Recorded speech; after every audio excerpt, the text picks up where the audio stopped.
సిరిసిల్ల జిల్లాలో భారీ వర్షాలు కురుస్తున్నాయి. ఎగువ మానేరు వరదలో 5 రైతులు చిక్కుకున్నారు. 24 గంటలుగా సహాయం కోసం ఎదురు చూస్తున్నారు. వారికి డ్రోన్ల ద్వారా ఆహారాన్ని పంపించారు. మరోవైపు ఎగువ మానేరులో గంటకు వరద ఉధృతి పెరుగుతోంది.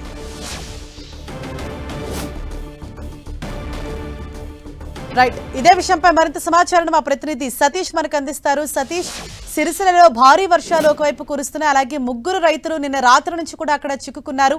మరి అక్కడ ఎటువంటి రెస్క్యూ ఆపరేషన్ కొనసాగుతోంది? ప్రెజెంట్ నెలకొన్న సిచ్యుయేషన్ ఏంటి?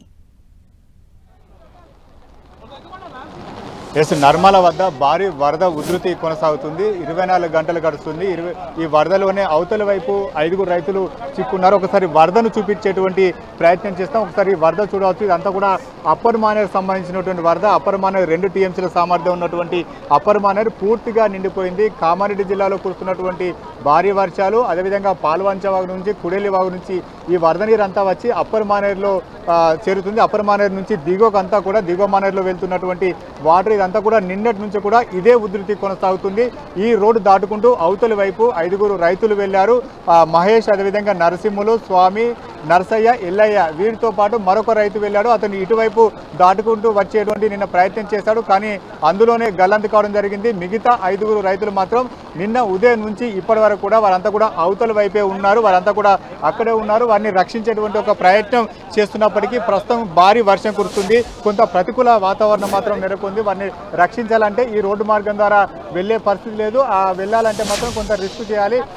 హెలికాప్టర్ ద్వారా వారిని ఎయిర్ లిఫ్ట్ చేసేటువంటి ఒక ప్రయత్నం మాత్రం మొదలుపెట్టారని చెప్పుకోవచ్చు. కొద్దిసేపటి క్రితం ఒక హెలికాప్టర్ వచ్చింది. ప్రస్తుతం వాతావరణం అనుకూలించకపోవడంతో హెలికాప్టర్ వెనుతిరిగినట్టుగా తెలుస్తుంది. మరొకసారి ఎన్డీఆర్ఎఫ్ బృందాలు కావచ్చు, ఏ హెలికాప్టర్ ద్వారా కావచ్చు వారిని రక్షించే ఒక ప్రయత్నం చేయాలని చెప్పి భావిస్తున్నారు. ప్రస్తుతం అయితే వారికి ఆహారాన్ని మాత్రం మనం ఇక్కడ విజువల్స్ చూడవచ్చు.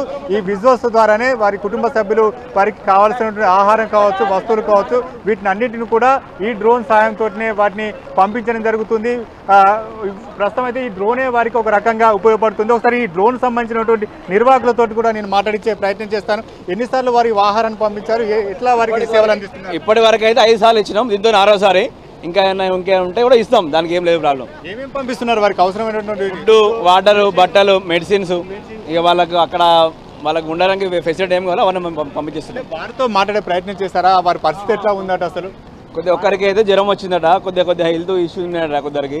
అంటే వాతావరణం అక్కడ వాళ్ళకి ఉండడానికి ఏం లేదు. ఫస్ట్ అక్కడ సెటిల్ లేక ఇబ్బంది అవుతుంది. దానికోసమే మనం తాటపత్రి అవన్నీ పంపించేస్తున్నాం. వాళ్ళని వారంతా కూడా అటువైపులో ఉన్నారు. వారిని కొంత రిస్క్ చేసి కాపాడాలంటే ఖచ్చితంగా హెలికాప్టర్ వస్తేనే తప్పించి వారిని కాపాడలేని పరిస్థితి. మరొకసారి డ్రోన్ ద్వారా ఆహారాన్ని, అదేవిధంగా వారికి అవసరమైన వస్తువులను పంపించేటువంటి ప్రయత్నం మాత్రం కొనసాగుతుంది. ఈ డ్రోన్ ఏదైతే ఉందో ఈ డ్రోన్ ద్వారానే నిన్న నుంచి 5 సార్లు వారికి ఇప్పటి వరకు సహాయ సహకారాలు అందించడం జరిగింది. మరొకసారి కూడా వారికి అవసరమైనటువంటి వస్త్రాలు కావచ్చు, ఫుడ్ కావచ్చు, వాటర్ కావచ్చు, ఇవన్నింటి కూడా మెడిసిన్ కావచ్చు, వీటన్నింటి కూడా పంపించేటువంటి ప్రయత్నం చేస్తున్నారు. ఇది ఒక రెస్క్యూ చేస్తున్నారు. డ్రోన్ ద్వారానే ఇది అందిస్తున్నారు. కేవలం ఎక్స్క్లూజివ్గా మాత్రం చూడవచ్చు. వీటిని కూడా వీటి ద్వారానే వాటిని పంపించే ప్రయత్నం చేస్తున్నారు. వారు ఎవరైతే ఉన్నారో అటువైపు ఉన్నటువంటి రైతులు ఈ కొంత రోడ్డు పైకి వస్తే ఈ డ్రోన్ అంతా ఆన్ చేసి వారికి ఆహారం అందించే విధంగా ఏర్పాటు చేశారు. ఆ ఆహారాన్ని అందించే విధంగా వారిని నిన్నటి సంది కూడా అధికారులు సమాయత్తమయ్యారు. మనం డ్రోన్ ద్వారా చూడవచ్చు, ఎక్స్క్లూజివ్గా చూడవచ్చు. ఈ డ్రోన్ ఆపరేటివ్ వర్షంలోనే జరుగుతుంది. ఈ వర్షం ద్వారా ఈ డ్రోన్ వారికి ప్రస్తుతం అయితే సహాయాన్ని అందించే విధంగా ఒక రకంగా వారికి సహాయం అందిస్తుంది. వారు నిన్న నుంచి కూడా వర్షంలోనే ఉన్నారు. భారీ వర్షాలు కొనసాగుతుంది. ఆ వర్షం నీటిలోనే వారంతా కూడా నిన్నటి నుంచి ఇబ్బందులు పడుతూ ఆ వర్షంలోనే తడుస్తూ వారంతా కూడా ఉన్నారు. ఆ రోడ్డు పైన మరొక వాగు కూడా ఇదే రకంగా పొంగి పొర్లుతుంది. ఆ వాగు పొంగి పొర్లుతుండడం కారణంగా అటువైపు కూడా వారు వెళ్ళలేని పరిస్థితి. ఇది సిద్దిపేట, అదేవిధంగా సిద్దిపేట వెళ్ళేటువంటి, కామారెడ్డి వెళ్ళేటువంటి ప్రధాన రహదారి ప్రస్తుతం అయితే నిన్న నుంచి భారీ వరదల కారణంగా మూసివేయడం జరిగింది. ప్రభుత్వ వైపు ఆది శ్రీనివాస్తో పాటు ఇటు కేంద్ర హోంశాఖ సహాయ మంత్రి బండి సంజయ్ కూడా రక్షణ శాఖ మంత్రితో మాట్లాడారు.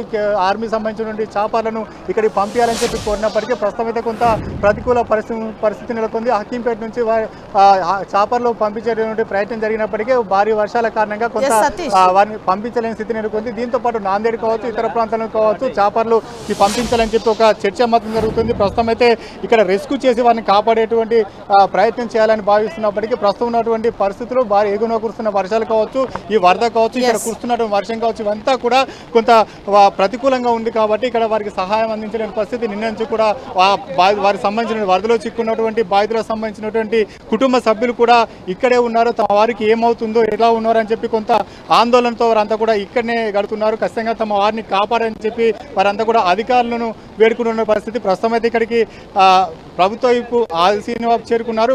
వారి కుటుంబాలతో మాట్లాడే ఒకసారి విజువల్స్ చూడవచ్చు. ఎక్స్క్లూజివ్ నేను విజువల్స్ చూపెట్టే ప్రయత్నం చేస్తున్నాను.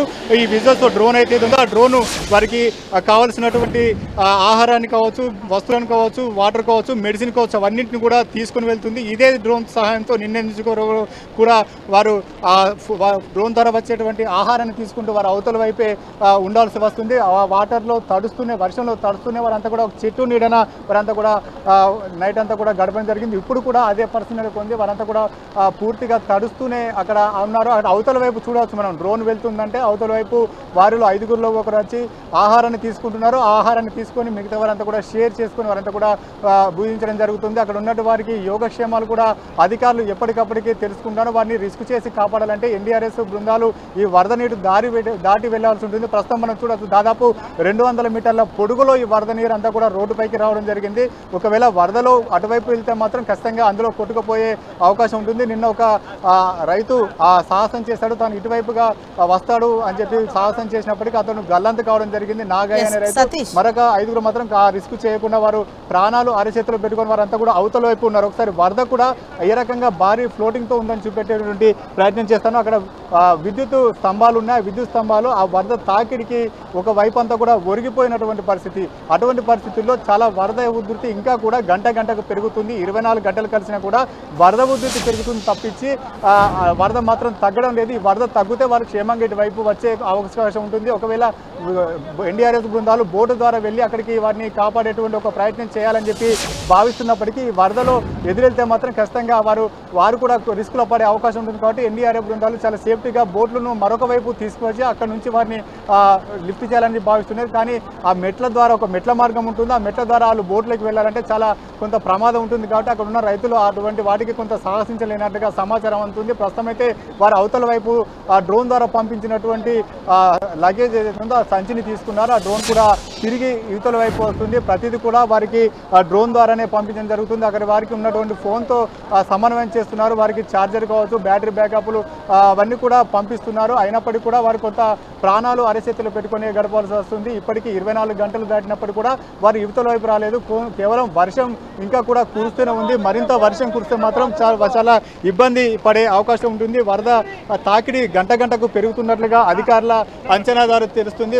వారిని యువతలో తీసుకురంటే కొంత ఇబ్బందికర పరిస్థితి నెలకొన్నట్టుగానే తెలుస్తుంది. అధికారులు కూడా వారిని ఎప్పటికప్పుడు పోలీస్ అధికారులు కూడా వారిని ఎప్పటికప్పుడు పరిస్థితిని సమీక్షిస్తున్నారు. వాటి కుటుంబ సభ్యులతో కూడా మాట్లాడే ప్రయత్నం చేస్తారు. డ్రోన్ ద్వారా ప్రస్తుతం అయితే వారిని ఆహారం అందించి తీసుకుని రావడం జరిగింది. కుటుంబ సభ్యులు కూడా ఇక్కడే ఉన్నారు. వారి కుటుంబ సభ్యులు కూడా వర్షంలో తడుస్తున్న వారి కోసం ఎదురు చూపులు చూస్తున్నటువంటి పరిస్థితి కనిపిస్తుంది. చాలా మంది కూడా ఇక్కడికి చూడవచ్చు. వారిని రైతులు అటువైపు చిక్కున్నారంటే చాలా మంది కూడా యువతల వైపు వస్తున్నారు. చాలా మంది కూడా కొంత ఏం జరుగుతుంది, ఎలా వారిని ఇటువైపు తీసుకువస్తారనేది మాత్రం కొంత టెన్షన్ మాత్రం నెలకొందని చెప్పుకోవచ్చు. ఒకసారి వారి కుటుంబ సభ్యులు కూడా ఇక్కడే చాలా నిన్నటి నుంచి వారంతా కూడా తమ వారికి ఏమైందో, ఎలా ఉన్నారో తెలుసుకునేటప్పుడు చాలా మంది వారి కుటుంబ సభ్యులు కూడా ఇక్కడే వేచి చేస్తున్నారు. వారి కుటుంబ సభ్యులతో కూడా నేను మాట్లాడించే ప్రయత్నం చేస్తాను. వారి కుటుంబ సభ్యులు ఇక్కడ వర్షంలో చూడవచ్చు. వారి కుటుంబ సభ్యులంతా కూడా ఏంటమ్మా ఎవరు అటువైపు ఉన్నారు, ఏంటి పరిస్థితి, ఏమంటున్నారమ్మా? కొరకు పోయింది సారు, బలర పసల కొట్టుకొస్తామని పోయిండు. పోంగా ఏం లేదు, రాంగ మస్తు వచ్చింది. వచ్చే వరకు వాళ్ళు అడే సిగ్గుపడ్డారు. అడే ఉండరు బిడ్డ, మరి పరిచయం అవుతారని చెప్పినాము. ఆఖరికి ఒక్క పిల్లగాడు మొండికి వచ్చినా కానీ పిల్లాడు లేచిపోయిండు. ఇక నా 5గురుని అటే సిగ్గుపడ్డారు. ఇప్పుడు వాళ్ళని తెచ్చేదానికి ఏదైనా ప్రయత్నం చేసి తీసుకురావాలని సిద్ధాంతంగా మేము కోరుకుంటున్నాం సార్. పిల్లలు మేము తరలితున్నామని నాకు భయపడతారు పిల్లలని అనుకుంటున్నాం. అట్లా మాట్లాడారమ్మా, వాళ్ళు ఎట్లా ఉన్నారట? ఫోన్లో గిట్ట మాట్లాడే ప్రయత్నం చేశారా? మాట్లాడినాం, ఫోన్లలో మాట్లాడినాం సార్. ఫోన్లలో మాట్లాడుతున్నాము ఇప్పటికి కూడా. ఎవరున్నారమ్మా అటువైపు? ఎవరున్నారు? అటు నా కొడుకున్నాడు. ఇగో ఇంకా ముగ్గురు తెనుగు వాళ్ళు ఉన్నారు, వీళ్ళ పిల్లలు ఉన్నారు. మా కొడుకు మా ఆయన ఉన్నాడు అక్కడ. మాట్లాడుతుంది చలి వస్తుందట, మాట్లాడుతుంది. చెత్తిళ్ళు మూడు చెత్తిళ్ళు ఉన్నాయి సారు, 5గురికి 3 చెత్తిళ్ళు ఏం సరిపోతుంది, చలికి చలి వస్తుంది అలా. రాత్రి అంతా కూడా వరదలే ఉన్నారా? ఎట్లా అక్కడనే ఉన్నారు. ఫోన్ చేసి అదే ఏమన్నా పంపించమంటారు సార్, ఏమన్నా ఏమన్నా ఇట్లా పంపించండి సారు. గంగను ఏం చేయగలము, మనం గంగ ఎట్లేముంటుందో ఏమో తెలియదు, మేము ఏమన్నా పంపిస్తే మేము అర్థం కదా అని బాధపడుతున్నారు వాళ్ళు. మీరు కొట్లాడుండ్రి సార్లతో, మీరు అడుగుండ్రి అని వాళ్ళు బాధపడుతున్నారు ఫోన్లో. సార్లతో మాట్లాడారా అమ్మ? సార్లు ఏమంటున్నారు? మేము అట్లా అంటారు, మాకు తెలియక మేము అట్లా అంటున్నాం అన్నట్టు. అక్కడ పోతే హెలికాప్టర్ వస్తుంది ఏమో తీసుకొస్తే మాకు మంచిగా అన్నట్టు మేము అనుకుంటున్నాం అంతే. ఎవరున్నారు అటు? ఎందుకు వెళ్ళారు అసలు వాళ్ళు? మా తమ్ముడే అన్నట్టు బలర కోసం అటు బలరు ఉండే బల్లు కొట్టుకరంగా అటు మత్తడు బొరుదలు అప్పటికి మత్తడు అటు బలరం కొట్టుకొస్తాను ఇటు వచ్చే వరకు మా బొరింది ఆయన స్పీడ్ అయిపోయింది. ఆ నరసింహ ఆయన దాటిండి ఇక్కడ ఆ నిమిషంలో ఆయన దాటిండు. నాగం సెంటర్కి వచ్చే వరకనే కథ ఆయన ఎక్కువ వరకు ఆయన కడి పట్టుకున్నాగానే ఎక్కువ ఇప్పుడు లేచిపోయి ఆయన. అంటే ఇప్పటికి ఎన్ని గంటలు గడుస్తుంది? వాళ్ళతో మాట్లాడారా? వాళ్ళు ఎలా ఉన్నారట? ఏం చెప్తున్నారు మీ బ్రదర్? నిన్న పొద్దుగాల నుంచి వాళ్ళు ఉన్నారు, అంటే సేపే ఉన్నారు. నిన్న ఇంత అన్నమేమో పంపించారట, సేపే ఉన్నారు, మాట్లాడుతున్నారు. ఫోన్ కూడా మాట్లాడుతున్నారు. ఒక ఫోన్ 3 ఫోన్లు స్విచ్ ఆఫ్ అయింది. ఒక ఫోనేమో కొద్దిగా సిగ్గులా అంటుంది. మంచిగా ఉన్నారని ఇంకొక ఆయన ఒక జర వీక్నెస్ ఉన్నాడు, ఆయన అనుకోవట్టిన అంటున్నారు. బాబరాట ఆయన తెనగాయని ఆయన అనుకోవట్టిండు, ఒక ఆయన జర అటు ఇటు ఉన్నాడు అని అంటారు. అంటే వేరే అక్కడ వాళ్ళు చెట్టు కింద కానీ వేరే ఉండడానికి షెల్టర్ ఏం లేదు అటు సైడ్? అసలు ఏం లేదు సార్, ఏం సెట్ బిట్ ఏం లేదు. గివే చెట్లు ఉన్నాయి, చెట్లకి వర్షానికి ఏమవుతుంది, ఏం ఆగది. వర్షానికి ఏమవుతుంది? తెల్ల పొద్దాక వర్షమేనే, ఆడ ఏం దొడ్డి లేదు, కవర్ లేదు, ఏది లేదు. అది ఎట్లా అవుతుంది? తెల్లదాకే వాళ్ళు కూర్చుండే ఉన్నారు. అంటే వరద నుంచి అటువైపు వెళ్ళే పరిస్థితి లేదు అసలు? లేదు, ఇక్కడ పోయే పరిస్థితి లేదు. అలా ఎటు పోరాదు, అటు పోరాదు, ఇటు పోరాదు. ఇంక ఇక్కడ కానీ ఎక్కువ అటే ఇంకా బాగా బోరుతుంది. అది ఎప్పుడన్నా ఎంత వరద వచ్చింది అసలు ఇటు సైడ్? కానీ ఇది ఏకదమ్ పెరిగింది. ఇది ఫస్ట్లో లేదు, వీళ్ళు పోయేటప్పుడు 8 గంటలకు లేదు, ఏకదమ్ అర్ధ గంటల మొత్తం పెరిగి ఇలా అటే ఆగిపోయింది. 30 ఏళ్ళ కింద వచ్చింది ఇంత వాగు, ఇప్పుడు వస్తుంది. 30 ఏళ్ళ కింద వచ్చిందంటే ఇప్పుడు వచ్చింది వాగు. ఇప్పుడు 4 ఫీట్ల మత్తడి పడుతుంది. అంటే మాకు 1 ఫీట్ 2 ఫీట్లు పడితేనే బాగా అయిపోయింది. అంటే కింద పొలాలు కూడా మొత్తం మునిగిపోయాయి సార్, మొత్తం పొలాలు మునిగిపోయినాయి, కొట్టుకుపోయినాయి, మొత్తం తెల్ల అయిపోయినాయి. పొలాలు కూడా కొట్టుకపోయినాయి. అంత నష్టం, బాగా నష్టమైంది సార్. పొలాలు మొత్తం కొట్టుకుపోయినాయి. ఎంత వాగు నుంచి బాగా వస్తుంది నీళ్ళు. మొత్తానికైతే చాలా ఇబ్బందులు పడుతున్నారని చెప్పి కుటుంబ సభ్యులు చెప్తున్నారు. వారి కుటుంబ సభ్యులు ఒకసారి చూడాల్సి, వారంతా కూడా ఇక్కడే నిన్న నుంచి కూడా వారంతా కూడా ఇక్కడే వేచి చూస్తున్నారు. వారంతా కూడా కుటుంబ సభ్యులు క్షేమంగా రావాలని చెప్పి కోరుకుంటున్నారు. ఎవరున్నారమ్మా అక్కడ? ఎవరు? మా మరిది కొడుకున్నాడు సార్, మా మరిది కొడుకు గోదల కొట్టుకు రావడానికి వెళ్ళిరు. అక్కడికి అనుకోకుండా ఎక్కువైంది, అక్కడనే ఉండిపోయారు. నిన్నటి నుండి వాళ్ళకు చెత్తిర్లు లేవు, ఏం లేవు, వర్షంలో తడిచిపోతారు. ఇంత చీర తీసుకున్న వాళ్ళే లేరు ఇక్కడ మాకు. కానీ క్షేమంగా వాళ్ళని తీసుకురావాలని మేము కోరుతున్నాం. ఎవరిని దయచేస్తలేము మేము, కానీ మాకు క్షేమంగా వాళ్ళు ఇంటికి రావాలి. అంటే ఏ సమయానికి వాళ్ళు వెళ్ళారమ్మా? 10 గంటలకు వెళ్ళారు సార్. 10 గంటలకు వెళ్ళేసరికి వాళ్ళు కొట్టుకొని మరే లోపే వర్షం మానేరు ఎక్కువైంది సార్. క్షణాల్లోనే జరిగిపోయింది సార్. ఇద్దరు ఒక్కైనా గడ్డకు వచ్చిండు, ఒక్కైనా కొట్టుకుపోయిండు. వాళ్ళిద్దరు అక్కడనే ఉండి 5గురు అక్కడనే ఉండిపోయారు సార్. అంటే నిన్న నుంచి ఇదే స్థాయిలో వర్షం కురుస్తుందా ఇక్కడ? అక్కడనే ఉన్నారు. నిన్న మేము ఇక్కడనే ఉన్నాం, వాళ్ళు అక్కడనే ఉన్నారు సార్ నిన్నటి నుండి. కానీ మా వాళ్ళు మాకు రావాలని మేము కోరుకున్నాం. మేము ఎవరినేమో అనం, మా వాళ్ళని తీసుకొచ్చే బాధ్యత వాళ్ళని కోరుతున్నాం అంతే మేము, అంతే. ఎవరున్నారమ్మా మీ వాళ్ళు? ఎవరున్నారు? ఎవరు చెప్పుకున్నారు? నాన్న మా తమ్ముడు 2 ఉన్నారు, ఇంకా ఇక్కడ వాళ్ళిద్దరు కాక ఇంకా 3 మొత్తం 5గురు ఉన్నారు. మాట్లాడావు మీ నాన్నతోటి? ఏమంటున్నారు? మాట్లాడినాము, మంచిగా ఉన్నామన్నారు. మా నాన్నకు ఆరోగ్యం బాగలేదు, జ్వరం వచ్చింది, 5 రోజులు గ్లూకోజులు ఎక్కినాయి. అనుకోకుండా మానేరు ఎక్కువ అయింది. ఇక వాళ్ళు అక్కడనే ఉన్నారు, మేము ఇక్కడనే ఉన్నాము. దయచేసి ఎట్లనన్నా దాన్ని వాళ్ళను ఎక్కేటట్టు చేయాలని కోరుకుంటున్నాము. వీరంతా కూడా నిన్న నుంచి పడిగాపులు కాస్తున్నారు, తమ వారిని కాపాడాలని చెప్పి వేడుకుంటున్నారు. వారంతా కూడా కొంత చాలా కూడా ఎవరిని కూడా మేము ద్వేషించాం, ఖచ్చితంగా మా వారిని బయటికి తీసుకురావాలని చెప్పి చెప్తున్నారు. అధికారులు మాత్రం ప్రయత్నం మాత్రం చేస్తున్నారు. ఖచ్చితంగా ప్రస్తుతం ఉన్నటువంటి పరిస్థితిలో ఎయిర్ లిఫ్టింగ్ ఒకటే మార్గంగా తెలుస్తుంది. ఎయిర్ లిఫ్ట్ చేస్తే తప్పించి వారందరినీ కూడా ఇటువైపు తీసుకురావాలని పరిస్థితి. ప్రస్తుతం ఉన్నటువంటి పరిస్థితుల్లో వారిని కాపాడంటే మాత్రం రెస్క్యూ చేసినా కూడా కొంత ప్రయోజనం ఉండదు. కాబట్టి హెలికాప్టర్ వస్తేనే ఆ హెలికాప్టర్ ద్వారా వాళ్ళందరినీ ఇక్కడ తీసుకువచ్చే పరిస్థితి. మొత్తానికి అయితే భారీ వరదల్లో 5 రైతులు చిక్కున్నారు. వారిని కాపాడేటువంటి సహాయ చర్యలు నిన్న నుంచి కొనసాగుతున్నప్పటికీ కేవలం డ్రోన్ ద్వారా మాత్రం వారికి ఆహారాన్ని అందిస్తున్నారు. వారికి ప్రస్తుతం అయితే కొంతమంది సిక్ అయినట్టుగా తెలుస్తుంది, మరికొంతమంది ఇబ్బందులు పడుతూ నిన్నటి నుంచి కూడా వారు వర్షంలోనే తడుస్తున్నటువంటి పరిస్థితి ఇక్కడ నెలకొంది. Satish, right, thank you Satish.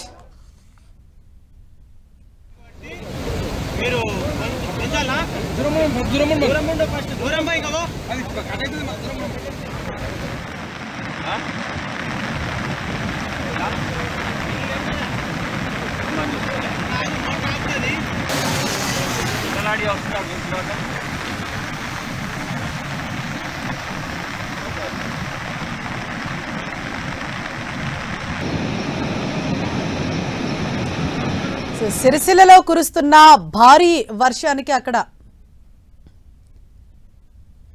సిరిసిల్లలో కురుస్తున్న భారీ వర్షానికి అక్కడ మానేరు వాగు ఉప్పొంగి ప్రవహిస్తుండడంతో అక్కడ వరద ప్రవాహం ఎక్కువగా ఉంది. అలాగే నిన్న ఉదయం నుంచి కూడా అక్కడ 5గురు రైతులు అక్కడ చిక్కుకుపోయారు. వారి యువతల దాటే పరిస్థితి లేకపోవడంతో డ్రోన్ల ద్వారానే వారికి ఆహారాన్ని, మందులను, అలాగే వారికి కావాల్సినవి కూడా సరఫరా చేస్తున్నారు. మనం ఎన్టీవీ స్క్రీన్ పైన చూసాము. మా ప్రతినిధి సతీష్ అక్కడ మనకు అందుబాటులో ఉన్నారు.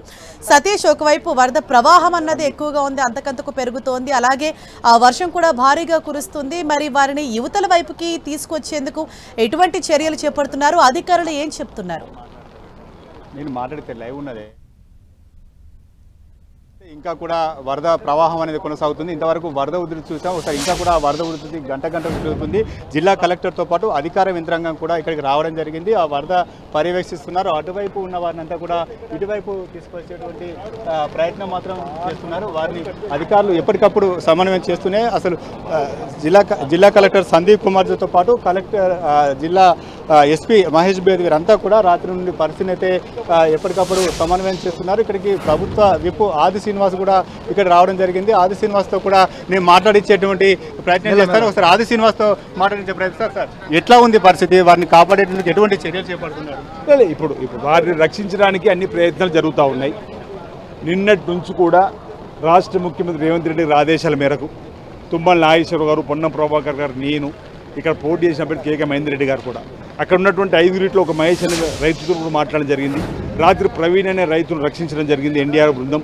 ఇప్పుడు కూడా ఎన్డీఆర్ఎఫ్ బృందం 2 పడవల మీద దేశపేట నుంచి వారి దగ్గరకు వెళ్ళింది. అక్కడ గోడ ఎక్కి మెట్ల ద్వారా బోట్లు ఎక్కితే వాళ్ళు 10 నిమిషాలు తీసుకోవడానికి అవకాశం స్కోప్ ఉంది. కానీ వాళ్ళు భయాందోళన ఉన్నారు, ఈ వరద ఉధృతికి ఏమైనా అవుద్దాం అని చెప్పని. హెలికాప్టర్ వస్తే బాగుండని చెప్పండి. ప్రిన్సిపల్ సెక్రటరీ శేషచంద్ర రెడ్డి గారితో కూడా మాట్లాడిన, వేమ నరేంద్ర రెడ్డి గారితో కూడా మాట్లాడిన సలహాదారులతో ఒకసారి హెలికాప్టర్ బయలుదేరింది, వెదర్ కండిషన్ బాగలేక తిరిగి వెళ్ళిపోయింది. రెండోసారి 12 గంటల ప్రయత్నం చేస్తామన్నారు, దానికోసం ఎదురు చూస్తున్నారు. వెదర్ కండిషన్ బాగలేదు. సీఎం గారు కూడా ఏరియల్ సర్వే జరపడానికి కోసం చేస్తుంటే వారికి కూడా ఇదివరకు ఇంకా అనుమతి రాలేదు, వెదర్ కండిషన్ బాగలేదని. కాబట్టి వీరికి ఆందోళన చెందకుండా మనోధైర్యం కల్పించే ప్రయత్నం చేస్తున్నాం. వారు తిరిగి తీసుకొచ్చేటువంటి ప్రయత్నం అన్ని రకాలుగా జరుగుతూ ఉంటాయి. వారి యోగక్షేమాలు తెలుసుకున్నారా? వాళ్ళ పరిస్థితి ఎట్లా ఉంది? వాళ్ళ కుటుంబ సభ్యులు కొంత ఆవేదన వ్యక్తం చేస్తున్నారు. ఇప్పుడు వాళ్ళ ఉంటుంది ఆందోళన అనేది ఉండడం సహజము. నిన్నటి నుంచి అటువైపు ఉన్నారు కుటుంబ సభ్యులు. మనం కూడా మన సభ్యుడు ఒకళ్ళు ఉంటే మన ఆందోళన మేము అర్థం చేసుకుంటాం. వాళ్ళకు మనోధైర్యం కల్పించే ప్రయత్నం చేస్తున్నాం. ప్రధానంగా వాళ్ళ బంధువులతో కూడా మాట్లాడుతూ ఉన్నాం. ఇక్కడ ఉన్నటువంటి వారికి సరైన సమయానికి ఆహారం పంపించే ప్రయత్నం చేస్తున్నాం. వారు సరైన సమయంలో జ్వరం ఉంటూ కూడా మందులు పంపించే ఏర్పడేస్తున్నాం. వారు వస్తుంటే బోట్లో రెడీ ఉన్నాయి, 2 బోట్లు అక్కడ దగ్గరకు వెళ్ళినాయి. వారు భయాందోళన ఉండడం వల్ల ఆ బోట్లు వాళ్ళు ఎక్కలేకపోవడం వల్ల తీసుకురాలేకపోయినాం. హెలికాప్టర్ కావాలంటారు, వెదర్ కండిషన్ బాగాలేదు కాబట్టి రాలేకపోయింది. మళ్ళీ రెండోసారి మాట్లాడి వెదర్ కండిషన్ కాగానే హెలికాప్టర్ తీసుకొచ్చే ప్రయత్నం చేస్తాం. లేదంటే వాళ్ళు ఒప్పుకుంటే బోట్ తీసుకొచ్చే ప్రయత్నం చేస్తాం. వాళ్ళ కుటుంబ సభ్యులు మాట్లాడే బోట్లు ఎంత దూరంలో వాళ్ళకి అందుబాటులో చెప్పారు సార్? వాళ్ళతో ఇప్పుడు ఆల్రెడీ ఇప్పుడు మనం ఇటువైపు ఉన్నాము, వాళ్ళు అక్కడ ఉన్నారు. బోట్లు ఆ వైపు వెళ్ళినాయి. అక్కడికి బోట్లు దేశపేట అనే గ్రామం నుంచి అక్కడికి వెళ్ళినాయి. వాళ్ళకి 1/2 కిలోమీటర్ దూరంలో దాకా అంటే ఆల్రెడీ ఎన్డీఆర్ఎఫ్ బృందం గోడ దగ్గర చేరింది. వీళ్ళు గోడ ఎక్కి మెట్లు దిగి అలా ఎక్కితే తీసుకురా కొంచెం ధైర్యం చేయట్లేదా? వాళ్ళకి అధైర్యం అనేది ఉంటుంది కదా, ఇంత వరద ఉధృతులు ఏమైనా అయితే ఇలా అనేటువంటి భయంలో ఉండడం వల్ల జరుగుతుంది. కాబట్టి వారికి ధైర్యం చెప్పే ప్రయత్నం చేస్తున్నాం, కుటుంబ సభ్యులు ధైర్యం చెప్పే ప్రయత్నం చేస్తున్నాం. వాళ్ళు ఒప్పుకుంటే బోట్లో తీసుకురావడానికి ఇప్పుడు అన్ని ఏర్పాట్లు ఉన్నాయి. అంటే వారిలో ఒకరు సిక్ అయినట్టుగా తెలుస్తుంది. వారికైనా మెడిసిన్ అటువంటి జ్వరం గోలు పంపించినాం కదా, టైంలో పంపినాం కదా. ఆడికి ఒక్కరికి ఫీవర్ ఉందని అన్నారు. దానికి సంబంధించిన గోళీలు కూడా పంపించి ఏర్పడేసినాం. తర్వాత కూడా వరకులు కూడా పంపించి ఏర్పడేసినాం. సకాలంలో భోజనం పంపిస్తున్నాము. ఏ ఇబ్బంది ఉన్నా అండగా నిలబడతాం అందరం కలిసి. ఇది ప్రకృతి విపత్తు. దీన్ని మనం అందరం కూడా వారికి అండగా ఈ సమయంలో నిలబడాలని చెప్పిన ప్రయత్నం జరుగుతుంది రాష్ట్ర ప్రభుత్వ పక్షాన. అంటే ఎప్పటివరకు హెలికాప్టర్లో వచ్చే అవకాశం ఉంది సార్? ఎందుకు కండిషన్ బట్టి ఇప్పుడు ఆల్రెడీ ఒకసారి బయలుదేరి రిటర్న్ వెళ్ళిపోయింది. మళ్ళీ 12 గంటలకు ఒకసారి ట్రై చేస్తామన్నారు. ఇప్పుడే ప్రిన్సిపల్ సెక్రటరీ శేషచంద్ర గారితో మాట్లాడుతున్నా. వెదర్ కండిషన్ ఎప్పటికప్పుడు చూస్తూ ఎప్పుడు వెదర్ కండిషన్ బాగుంటే అప్పుడు తీసుకొచ్చే ప్రయత్నం చేస్తామని. అంటే వేరే ఎయిర్ లిఫ్టింగ్ తప్పించి వారిని ఆల్టర్నేట్గా తీసుకొచ్చే పరిస్థితి కనిపిస్తలేదా? ఆల్టర్నేట్గా బోట్లు ఆల్రెడీ అక్కడ దగ్గరికి వెళ్ళినాయి. ఎన్డీఆర్ఎఫ్ సిబ్బంది 2 బోట్లు తీసుకుని వెళ్ళినాయి. వీళ్ళ ఎక్కుతూ 10 నిమిషాలు తీసుకురావడానికి అవకాశం ఉండే. వాళ్ళు అందులో ఎక్కడానికి వెనుక ముందు ఆడుతున్నారు, భయాందోళన చెందుతున్నారు. ప్రస్తుతం ఎయిర్ లిఫ్టింగ్ తప్పించి వేరే ప్రత్యామ్నాయం ఏం లేదు. ఇంకా ప్రత్యామ్నాయం ఉంది అంటున్నా, ప్రత్యామ్నాయం ఉంది. ఆల్రెడీ ఎన్డీఆర్ఎఫ్ సిబ్బంది బోట్ల ద్వారా వెళ్ళిండ్రు, వీళ్ళు కూడా బోట్ దగ్గరికి అక్కడికి వచ్చి చూసిండ్రు. వాళ్ళు ఎక్కడానికి వీళ్ళు సాహసిస్తలేరు, భయాందోళన ఉన్నారు. వాళ్ళు అందులో ఎక్కితే తీసుకురావడానికి 15 నిమిషాల పనే. కాబట్టి వాళ్ళ కుటుంబ సభ్యులను ఒప్పించే ప్రయత్నం చేస్తున్నాం, వాళ్ళని కూడా బంధువులు వాళ్ళకు కూడా చెప్పే ప్రయత్నం చేస్తున్నాము. వాళ్ళు ఎక్కితే 5-10 నిమిషాలు వచ్చేస్తారు. మొత్తానికి అయితే వారిని కాపాడేటువంటి ప్రయత్నం చేస్తున్నాం. వారిని ఖచ్చితంగా బోట్ల ద్వారా కానీ ఎయిర్ లిఫ్టింగ్ ద్వారా కానీ తీసుకొచ్చేటువంటి ప్రయత్నం చేస్తున్నామని చెప్తున్నారు. మొత్తానికైతే 24 గంటలుగా రైతులంతా కూడా అవతల వైపు వరదలో చిక్కుతున్నారు. వారిని కాపాడి బయటకు వస్తే తప్పించి వారి కుటుంబ సభ్యులు ఇక్కడి నుంచి వెళ్ళలేమని చెప్తున్నారు. మొత్తానికైతే భారీ వర్షాలు వరదల నేపథ్యంలో చాలా మంది చిక్కుకున్న వారిని మొత్తం రెస్క్యూ చేసి కాపాడుతున్నారు. ప్రస్తుతం ఇంకా 5 రైతులు మొత్తం ప్రాణాలను అరచేతిలో పెట్టుకుని అవతల వైపు గడుపుతున్నటువంటి పరిస్థితి ఇక్కడ కనిపిస్తుంది. Thank you Satish.